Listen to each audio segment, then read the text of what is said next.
Nagtalaga na ang 7 Infantry Kaugnay Division ng bagong commanding officer ng 7th Civil Military Operations Gwapo Battalion sa pamamagitan ng isinagawang Assumption Ceremony of Commanding Officer. Formal nang umupo bilang bagong commanding officer ng 7th CMO si Lieutenant Colonel Enrique Rafael na dating battalion commander ng 48th Infantry Battalion. Pinilitan nito sa posisyon ng officer in charge na si Lieutenant Colonel Tony Bugawan.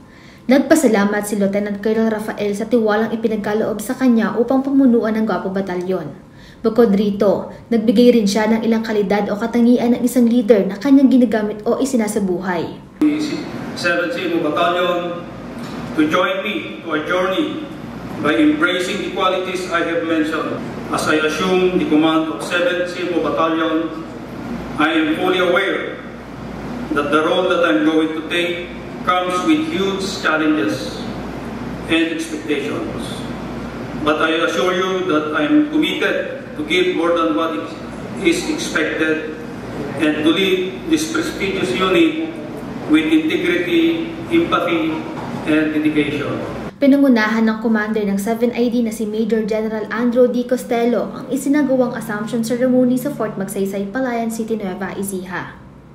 Sa bagong pamumuno ngayon sa CMO Batalyon, inaasahang magpapatuloy at mapapaigting pa ang misyon ng 7ID na mailapit sa mga mamamayan ang mga programa ng gobyerno at kasundaluhan at mapalalim ang ugnayan sa iba't ibang sektor para makamit ang kapayapaan at kaunlaran sa nasasakupan ng Kaugnay Division.